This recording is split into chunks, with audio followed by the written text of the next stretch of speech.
magandang umaga no mga kapatid. Gusto ko lang i-share sa inyo no itong pinapagawa nilang shilane. Bali ang gagawin natin dito kapatid no, papalakasin natin yung kanyang apoy. Bali hindi ito kapatid no, iba to. Okay ito. Nakaina lang siya. Ayan, lakasin natin. Yan, malakas yan. Wala tayong problema diyan, hindi yan ang gagawin natin.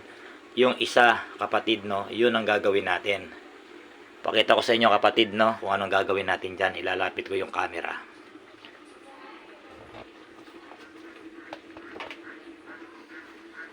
Ayan kapatid no, sisindihan natin no. Bali kapatid yung isa, good siya. Tapos ito, tingnan mo kapatid no. Ayan. Kapatid kung mapapansin mo sagad naman yung kanyang knobs. O nakagitna yung kanyang knobs. Ayan. Pero yung apoy niya kapatid, napakahina. Ayan mahina siya kapatid. Ayan ang i-share ko sa inyo kapatid kung paano yan gagawin. Bali palalamigin muna natin kapatid no yung ating shilane. Magbabalik na lang tayo. Ito na kapatid no, gawin natin, pupalakasin na natin yung ating shilane.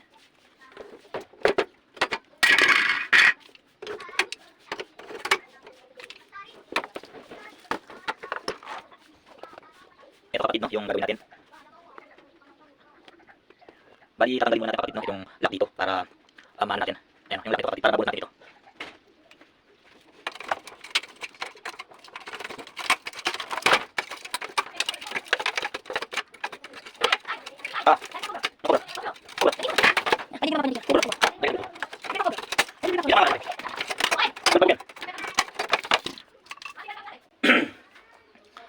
Ayan kapatid no, natanggal na natin yung burner.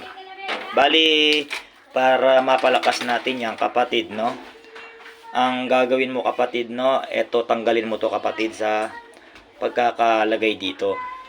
Gumamit ka ng plies o kaya ng combination wrench. Ang alam kong size nito kapatid no, kung hindi ako nagkakamali ay 7 mm ang size niyan.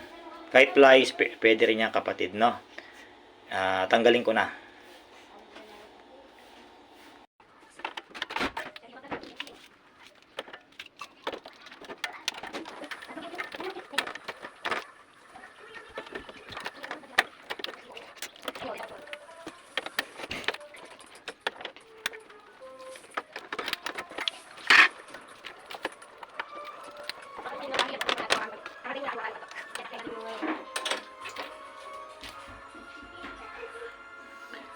Eto na kapatid no, natanggal na natin yung hindi ko alam kung anong tawag dito pero ito yung nagpapalakas sa apoy papuntang burner. Nakakonect kasi ito sa burner.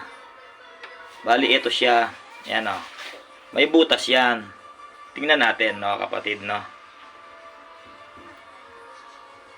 Ayan Hindi ko alam kapatid no kung mapapansin nyo no.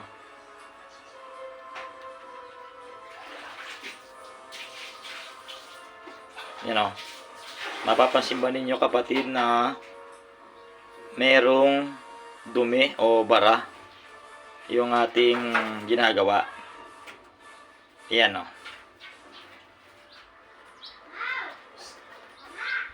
Yan kita ba? Ngayon kapatid, excuse me, para matanggal kapatid ang bara niyan, ganito lang kapatid ang gawin mo. Yan. Pwede mo tong hipan para yung barang nakalagay dito matanggal. Ako kapatid, ang gagawin ko rito, hipang ko siya. O kaya kung meron kayong dust air o yung panghangin, spray nyo ng hangin kapatid no. O kaya yung pang-spray sa karburador no kapatid no. Yun lang ang gagawin ko kapatid dito no. Hindi ko na ipapakita sa inyo kapatid no yung pag-spray ko dito ng o pagbuga ko ng hangin dito sa butas na ito. Basta ganun lang ang gawin mo kapatid no. Yung dating silin kapatid na ganito, hindi naman talaga ganito yung kanyang itsura. Madali mong makikita kapatid yung bara, yung unang Shilane na hindi ganito yung pagkamodelo. Ito kasi yung dito kasi ay malayo na yung dumi. Halos hindi mo na makita o malalim. Yung ibang version nito kapatid, dito lang sa bungad yung butas. Itong ganito kapatid yung ganyang butas niya, yung ibang version malapit lang dito sa harapan. Kaya hindi natin maganong nakikita kapatid yung dumi o yung harang na nagpapahina sa apoy. Kapatid ipang ko na kapatid babalik na lang tayo. Eto kapatid na isprayan na natin nabuguan na natin yung butas.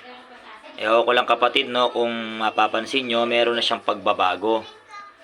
Makikita mo na kapatid yung kanyang liwanag. At ipakita ko kapatid Yan natin, subukan natin i-zoom. Ayan kapatid Kanina may puti-puti yan na yun yung nakaharang. Ngayon, makikita mo na yung butas na wala ng puti. Natanggal na yung arang. Ngayon kapatid, ibalik na natin para malaman natin kapatid kung lumakas na nga ba yung kanyang apoy. Kapatid lagay ko na.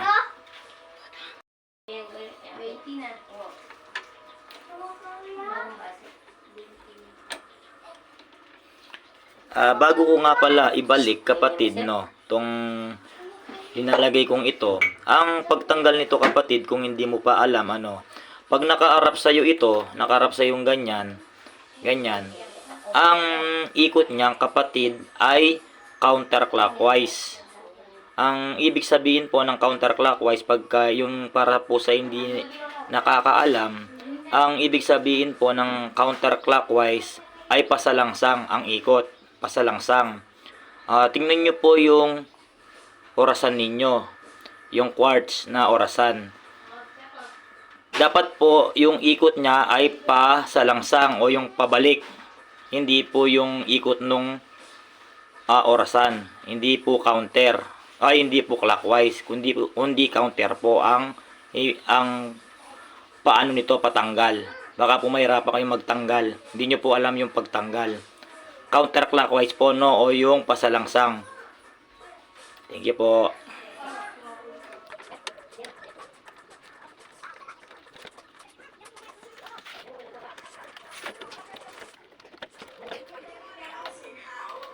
Yan, ibalik ko na po. Subukan natin. Eto na kapatid Subukan na natin. Buksan ko yung LPG o yung tangke. Buksan natin. Ayan kapatid sumobra sa lakas yung ating ginawa. Ang pagganyang kapatid sumobra yung lakas, tapos kulay yellow pa o dilaw yung kanyang apoy. Ang gawin mo lang kapatid meron ka ritong makikita kapatid na hindi ko naipakita sa inyo kanina sa video. Meron kang makikitang parang flat bar na manipis. Dito yung kapatid may nakalagay dyan na parang flat bar. Tingnan ko kapatid sa video, lilipat ko kung mapapakita ko sa inyo lipat ko.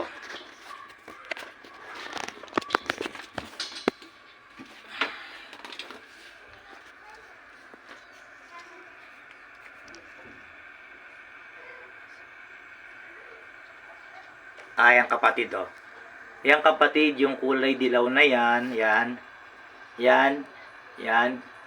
kapatid yan yung gagalawin mo.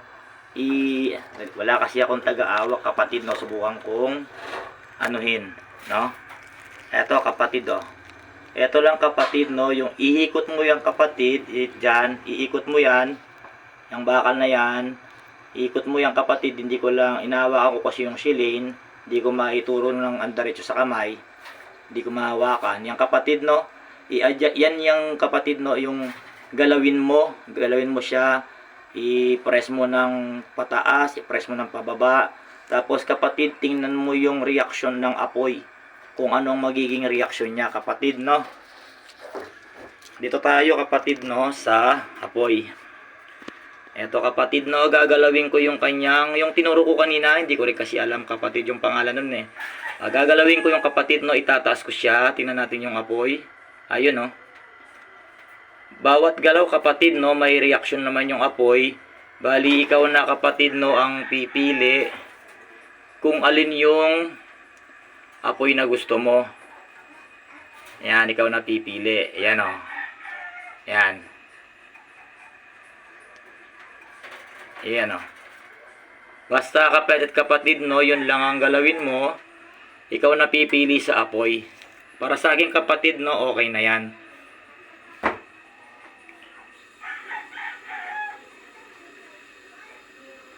Ay, adjust ko pa yung mga apoy niya parang tumataas. Dapat kasi yung apoy niyan dapat hindi tumataas. No, kapatid no. Dapat normal lang yung apoy, hindi tumataas. Ayun no, yung ganyan tumataas na ganyan no. Yan no, parang ganyan kapatid no. Dapat hindi ganyan no. Dapat naka-flat yung apoy, hindi siya lumilipad. Yan no. Hindi nakapatong sa bakal, dapat nakapatong yan sa bakal yung apoy. Ayan no. Subukan natin pagandahin. Yan kapatid no, para sa akin okay na yan. Okay na kapatid no, bali ganun lang kapatid no ang magpalakas ng apoy sa burner. Salamat sa panonood kapatid.